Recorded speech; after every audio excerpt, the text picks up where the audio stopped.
So look, if you want to grow your wealth, your income, and increase the amount of time off, then these are the shortcuts that can help. Welcome to the Wealth Creation Podcast. And we are live. Welcome everybody, it's Dan Latto today. We're running 7 minutes late, my apologies. I looked down at the clock and I realised it's 7 minutes past 1.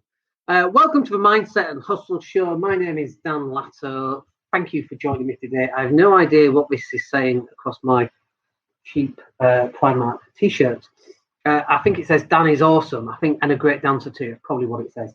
And for those listening on the podcast, I'm talking about what's on my t-shirt. And if you're watching the replay on YouTube, thank you for joining us once again. So in this session today, I wanted to talk to you about coronavirus, but more than just coronavirus, like what happens if you have to have an enforced self-quarantine, or what happens if you have to stay at home.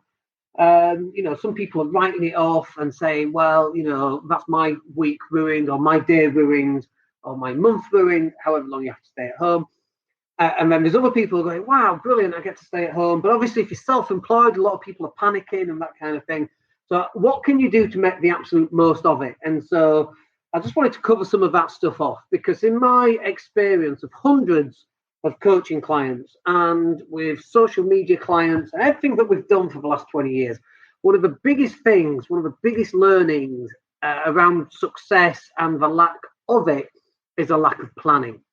And people do not plan anywhere near to the extent that they need to plan. Like, for example, we've been stocking up on items for the last couple of weeks because we heard about coronavirus and we're a little bit worried about it. And so we've been stocking up and having a pantry, effectively, where we've got stuff and it's all stocked up, which is great. But what worried me beforehand was that we never really had stocks of anything. We live in a just-in-time kind of world. And I was like, what if that stopped for some reason anyway? So I've always wanted to have a stock of stuff that we could survive on if we had to.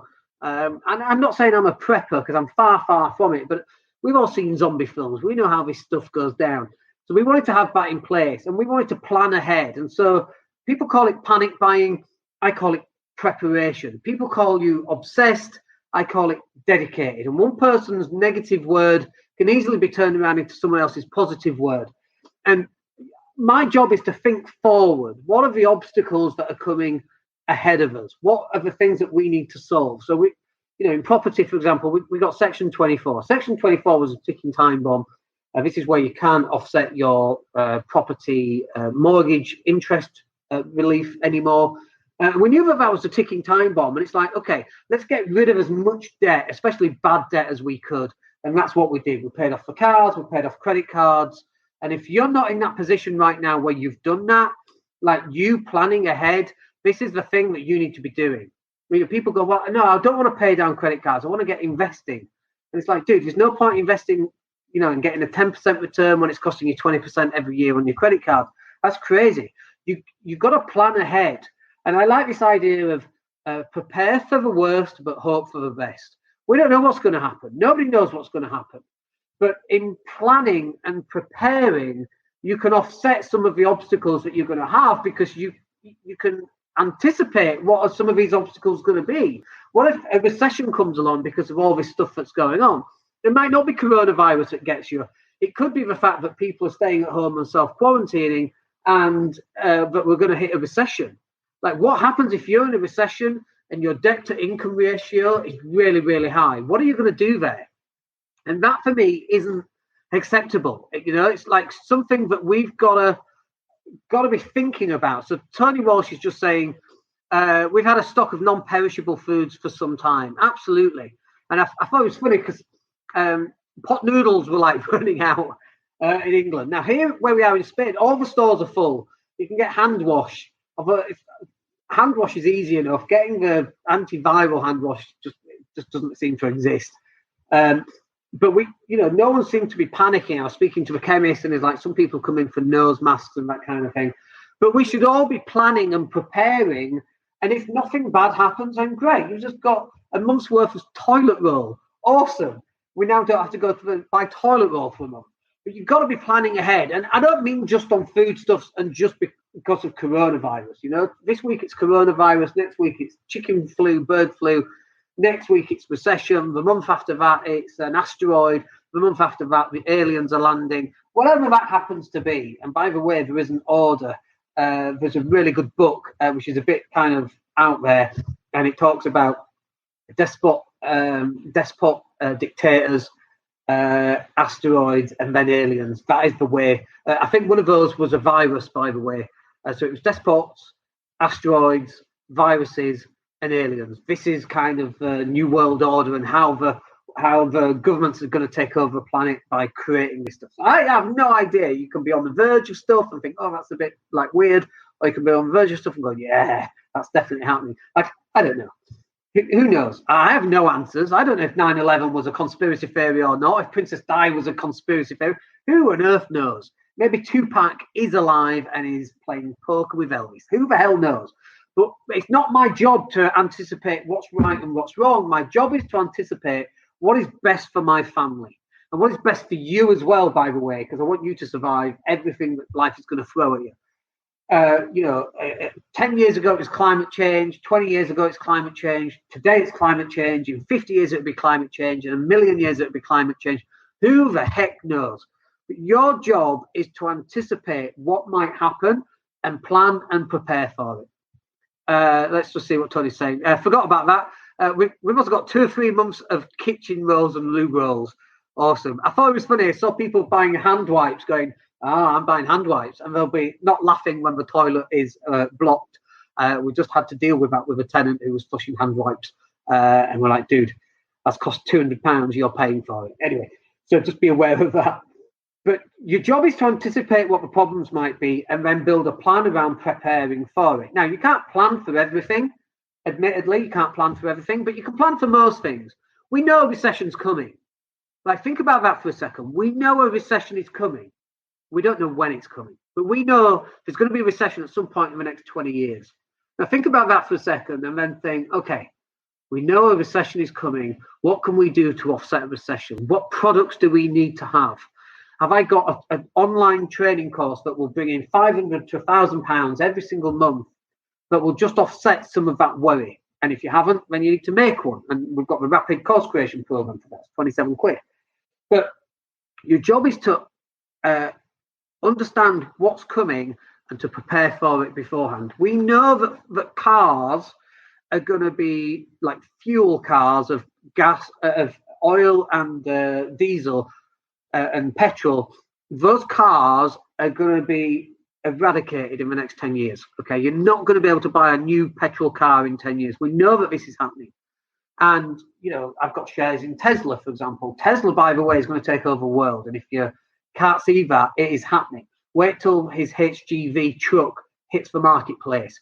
Wait until the solar panels are on everybody's roof and everyone's got new solar panels instead of tiles.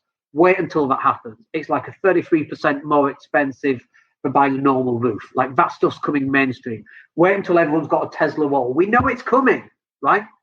Your job is to anticipate that stuff is coming and make the right decisions. And I don't need you to be able to tell the future, because not many people can do that accurately. But we know that some of this stuff is coming. And we look at some stuff in the past. Look at Amazon. Look at Apple. We knew, now I'm older and I'm able to look at that. It was so obvious that this stuff is happening. And you look at something like Tesla. Tesla's going to take over the world. It's so obvious that stuff is happening too.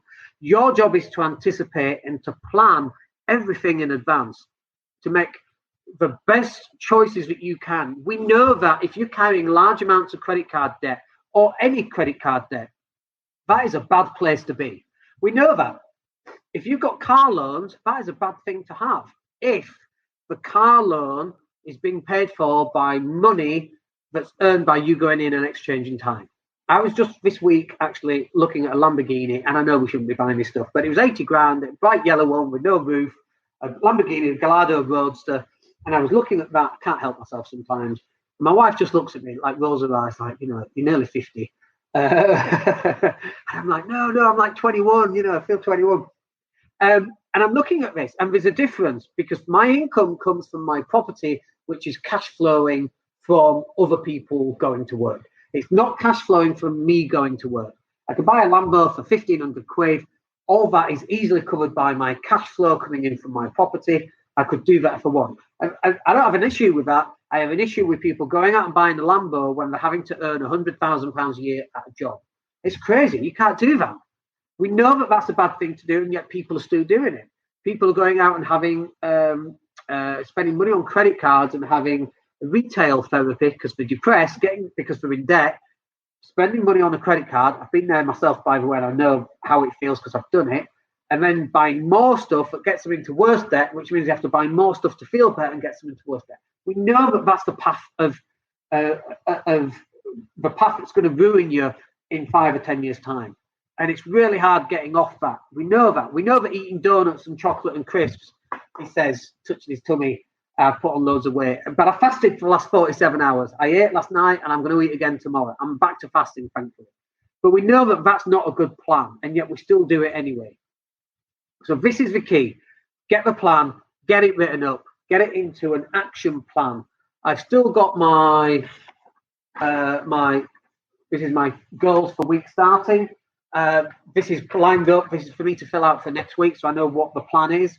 We're planning everything. And if you're at home, either enforced or self-enforced, then you need to start planning what you want to happen and when. If you're going to create a training course, so we're start of March, and you go, okay, Dan, I'm going to buy your rapid course creation. Yes, please do, 27 quid. I'm going to buy it. I'm going to sit down this month. I'm going to write down my course. I'm going to record my course. I'm going to release it on the 1st of April. Awesome. You've got 3 weeks in which to do that. Now you can go ahead and start planning the process for that. So now you've got an asset, and then you can start selling it. And do you know what? I was saying this just this morning that I was having coffee with Richard because the basketball was all shut down due to a festival that we've got, which we're not going to for coronavirus, but other people are. But we're planning everything. The idea is that you have an asset, and when you sell an asset, even if you just make 4 sales a month, every month at 27 quid, I will take that. Is that 27 quid? Is that £108? I think it is. I will take that every single month off just one product. I would love to do that. Because if you're doing that, that's £1,000 every year. It's at least £1,000 every year. Now you go out and make 30 different courses, and you're making £1,000 every year off each one. There's £30,000 a year. That will cover your monthly income. Now imagine that for a second. At just one sale every week of one course, this is where the planning comes in. But you've got to see the bigger picture for what it actually is. My plan is to make lots of courses. I remember first starting up in property, I wanted 31 properties. That was my be all end all. That was my absolute target. Okay. And the reason for that is how many days are in a month? Like the longest months. How many days are in those months? 31 days. I wanted 31 properties because I wanted to get paid every single day for the rest of my life. Some days in February and days that are 30 days, I would get paid twice. Imagine that. That was my target of having 31 properties, and we superseded that. So the next bit then, like on training courses, was what if we had 52 training courses? Well, why would you have 52 training courses? Well, 52 weeks a year.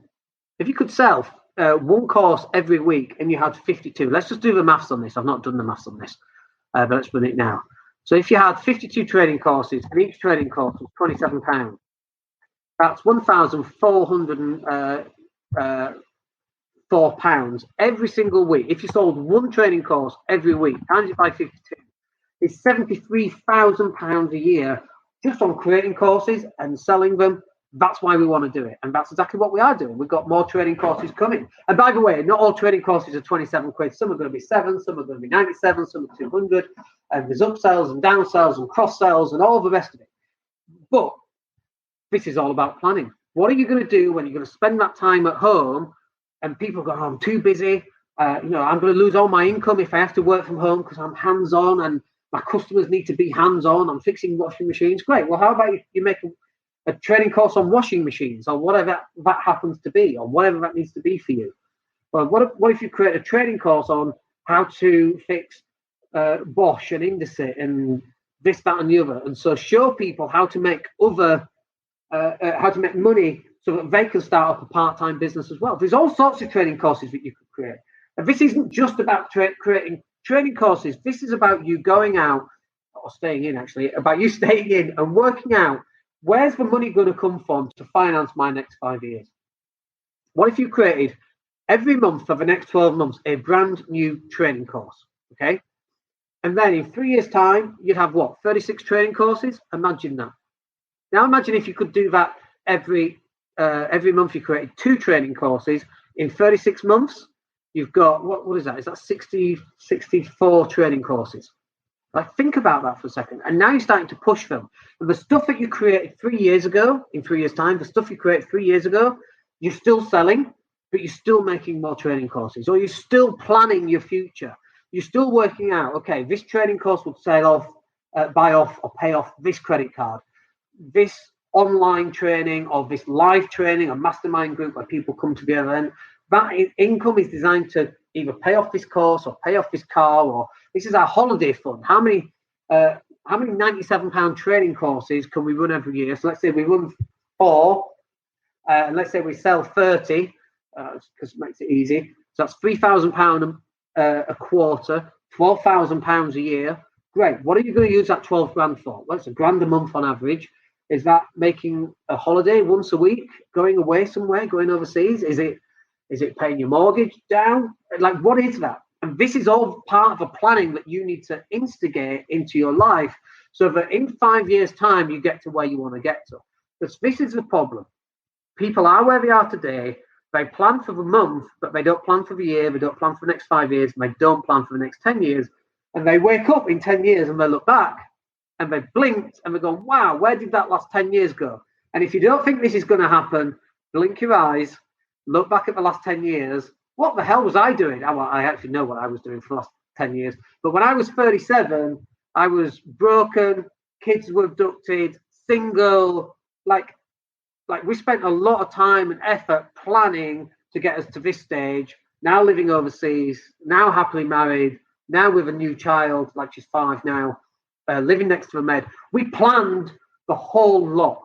Okay, and the reason why we're living that life today is because 10 years ago, I didn't have anything else. I had the property, thank goodness, touch wood, I had the property because that carried me through. But this was a decade of lost income for us because we were concentrating on family court and social services and child abduction and all this stuff. We literally lost 10 years of really good, solid, old-fashioned focus on making a lot of money. Luckily now we're out of that, and that's the direction which we're going. So the next 10 years, and I'll be 57, and I'm like, God, 57's old. But it won't be, because when I'm 67, I'll look back at 57 thinking, oh, I was so young when I was 57. It's just the way it works. But you've got to start planning what you want. And one of the first things that you've got to start planning is how much money do you want every single month? And you've got to start planning, why do you want that? And most people, when they plan this, will go, well, I want 10 grand a month, and I want, I want to be traveling the world. And it's like, they do all this fancy stuff. But if you're earning 10 grand a month, the bit that's missing is, I want to invest 5 grand into generating more money. Okay, so 60,000 a year is 5,000 a month times 12. 6% is what you'll get from AT&T as a dividend. So 6% of £60,000 is that 10 grand? I can't do the maths. My maths is dreadful. Whatever maths is on that, less than that. 5 grand, whatever it is. But that money then goes into generating more cash. This is where you want to be. You've got to be planning into your future. You want to earn 10 grand a month, great, but don't spend the whole 10 grand a month on buying a boat, living in a nice house and traveling. If you're going to do that, you need to earn £20,000 a month, because 10 grand should be on lifestyle and the other 10 grand should be going into buying assets that are going to grow with you. If you look at Warren Buffett's income, it goes like that and it goes up. And then by the time it gets to 70 and 80, it's up here. That's why Warren Buffett is so wealthy today, because Warren Buffett made 95% of his wealth in the last 10 or 15 years. Like, I don't know if that's quite accurate, but it's more or less accurate. He made most of his wealth. By the time he was 55, he was pretty poor in relation to where he is right now. He was just a billionaire. Do you know what I mean? As opposed to I don't know how many billions he's got right now. There's 25 billion, whatever it is. But he was relatively poor compared to where he is now, because he invested in stuff that was going to give him cash flow every single month. And he planned that. And he planned it by reading, 400 different financial reports, and got to understand financial reports. I look at a financial report today and I do not understand it. I've got someone who looks at those reports for me. Warren can look at it and it's like, For Warren, it's like an instruction manual to tell him. It's a story. It tells him what the company has done. But he plans that. His plan is to keep reading, and he keeps reading to this day all these different plans. That's why he's Warren Buffett and I'm not, okay? But it comes from planning. And if you've got an enforced stay at home for whatever reason, this week it's Corona, next week it's aliens, the week after it's asteroids, whatever. If you've got an enforced stay at home, you should be utilizing that work, that time, to implement time management, goal setting, income dreaming, implement your perfect day. What do you want your perfect day to look like? All of this has to be implemented so that then when the self quarantine is finished with, you've now got an action plan for the next 5 years, and you're going to hit the road running, and you're going to be very, very successful in the next 5 years because you're the one that's done the planning, whereas the other people haven't, and they're just panicking about this, that, and the other. They've got no they've got no stocks. They're just panicking. They've got no toilet roll. They're panicking. They're blaming everybody else because everyone else was panic bought when actually we just prepped. There's still lots of toilet roll available on the. I can't remember talking about toilet roll, but there's lots of toilet roll on our shelves where we are because we've prepped. We're not taking somebody else's last toilet roll. There's plenty more toilet roll stuff to come for us in the next couple of weeks if needs be, and for everybody else. We're not panic buying. We're prepping. When you're at home, self-quarantined, you're not panicking. You're planning. This is the key that's going to make you far more successful than everybody else. Okay, that will do us for today. Hope you had a good one. We're going to catch up with you on Monday. Business Growth Show. Come and join me for that. Hope you have a wicked weekend. We're going to Barcelona for the weekend, which I really don't want to do. We're going to see Dancing on Ice Frozen 2, which will be really good. I'm going to go and wear my hazmat suit just to scare everybody else. Quite funny. Not really. But I don't really want to go. But anyway, we got to go. Corona is worrying me a little bit. So let's just go hang out with 50,000 other people that are coughing and spluttering. That'll help. Anyway, we're going to go do that. I hope you have a good weekend and stay safe out there, people. We'll speak to you on Monday. Have a good one. Hey, it's Dan here. Thank you for listening. Really appreciate each and every one of you. Please click like or subscribe to the entire podcast.